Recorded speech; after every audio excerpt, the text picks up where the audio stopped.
प्रधानमंत्री आवास योजना ग्रामीण और अर्बन लिस्ट एलिजिबिलिटी सब्सिडी तथा लोन की स्टेटस की सारी डिटेल्स जानेंगे इस वीडियो में। चैनल को सब्सक्राइब जरूर कर लीजिएगा चैनल पर नए हो तो जैसा कि यहाँ पर लिखा गया है, भारत सरकार की प्रधानमंत्री आवास योजना की शुरुआत 25 जून 2015 को हुई थी। इस योजना को आरंभ करने का मकसद था कि देश के हर गरीब को अपना पक्का मकान बनाने के लिए सरकार की तरफ से आर्थिक मदद की जाए। इस आर्थिक मदद में सब्सिडी की राशि दी जाती है और लाभार्थियों को बहुत कम ब्याज दरों पर 20 साल के लिए लोन दिया जाता है।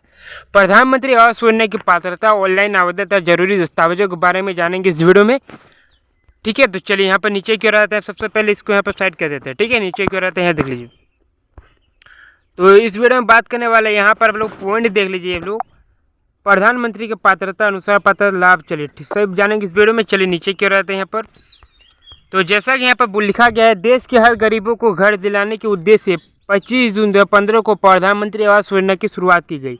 योजना के अंतर्गत लाभार्थी को घर बनाने के लिए सब्सिडी दी जाती है। सब्सिडी की राशि आय के अनुसार अलग अलग हो सकती है।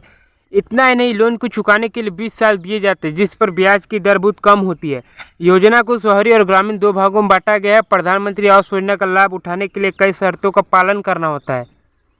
यदि आप भी इस योजना का लाभ उठाना चाहते हैं तो इससे जुड़ी सभी जानकारी इस वीडियो में बताएंगे। ठीक है, तो चलिए यहाँ पर सबसे पहले नीचे की ओर आते हैं। प्रधानमंत्री आवास योजना की खास बातें।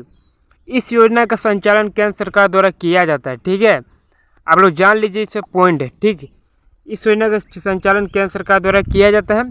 प्रधानमंत्री आवास योजना के माध्यम से घर खरीदने के लिए लोन दिया जाता है, जिस पर व्यक्ति क्या कैटेगरी के आधार पर सरकार सब्सिडी भी देती है। इसके लोन के भुगतान पर सब्सिडी का कोई प्रावधान नहीं है। ठीक है, प्रधानमंत्री आवास योजना के लिए आप घर बैठे आवेदन कर सकते हैं। इतना ही, लिस्ट में अपना नाम है नहीं, जाकर ऑनलाइन भी चेक कर सकते हैं। इसके लिए आसान प्रक्रिया पालन करना होता है। ठीक है, तो यहाँ पर आप लोग देख लीजिए, जिस भी व्यक्ति की सालाना आय 3 लाख रुपए से कम होती है, इसके लिए आवेदन कर सकते हैं और इसके लिए 3 किस्तों में पैसा दिया जाता है। ठीक है, और सरकार की 2.5 लाख रुपए तक की सब्सिडी प्रदान की जाती है, ताकि घर बनाने या खरीदने के लिए किसी भी गरीब परिवार को आर्थिक बोझ ना आए। और यहाँ पर आप लोग देख लीजिए, योजना के अंतर्गत मिलने वाले पहली किस्त 50,000 रुपये की, दूसरी किस्त 1.5 लाख रुपये और अंतिम यानी तीसरी किस्त 50,000 रुपये की होती है। साथ ही लोन लगने वाले ब्याज की दर भी सामान्य बैंकों में ही मिलने वाली होम लोन की तुलना में काफ़ी कम होती है।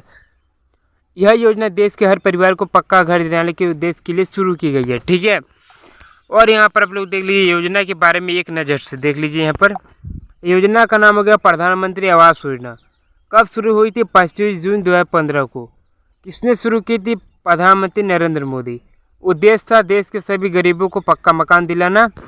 और लाभार्थी की बात की जाए तो भारत के आर्थिक रूप से कमजोर नागरिक जो LIG, AWS या MDIG 1 या 2 से कैटेगरी में आते हैं। ठीक है, अब यहाँ पर आप लोग देख लीजिए नीचे की ओर, जैसा कि यहाँ पर लिखा गया है, संचालन दिया गया है केंद्र सरकार। ठीक है, आधिकारिक वेबसाइट दिया गया है, यहाँ दिया गया आधिकारिक वेबसाइट, टोल फ्री नंबर भी दिया गया है। ठीक है, अब पात्रता किसको लाभ मिलना चाहिए, यहाँ पर पात्रता देख लीजिए, प्रधानमंत्री आवास योजना के लिए पात्रता। तो जैसा कि यहाँ पर पहला पॉइंट बोला गया, 18 साल से अधिक उम्र को भारतीय नागरिक होना जरूरी है। अधिकतम 50 वर्ष आयु तक के उम्मीदवार आवेदन कर सकते हैं। ठीक है, अब यहाँ पर देख लीजिए, यहाँ लिखा गया है, एक बार योजना के अंतर्गत लाभ प्राप्त कर लिया तो दोबारा इसका लाभ नहीं उठाया जा सकता है। भारत में कहीं कोई भी पक्का मकान घर नहीं होना चाहिए। घर खरीदने के लिए सबसे पहले आपको सरकारी अनुदान लिया ना हो। ठीक है, अब उम्मीदवार का निम्न वर्ग LIG, आर्थिक रूप से कमजोर वर्ग AWS, फिर मध्यम वर्ग MIG 1 या 2 कैटेगरी में आना जरूरी है। और इसमें लाभार्थी पति पत्नी और विवाहित बच्चों को शामिल किया जा सकता है। एक व्यक्ति जिसका विवाह हो या ना हो, इसके परिवार माना जा सकता है, यानी वह चाहे अपने के लिए अलग से प्रधानमंत्री आवास योजना के अंतर्गत लोन ले सकता है। ठीक है, जैसा कि यहाँ पर लिखा गया है। अब बात करते हैं, यहाँ पर देख लीजिए, प्रधानमंत्री आवास योजना के आय के अनुसार पात्रता क्या होनी चाहिए। ठीक है, तो जैसा यहाँ दिखा गया आप लोग को, ठीक है ना, आप लोग को नेक्स्ट वीडियो में लेकर आया हूँ कि आप लोग लिस्ट कैसे चेक करना है, कैसे आवेदन करना है। ठीक है, चैनल को सब्सक्राइब जरूर करके रख लीजिए। तो मिलते हैं नेक्स्ट वीडियो में।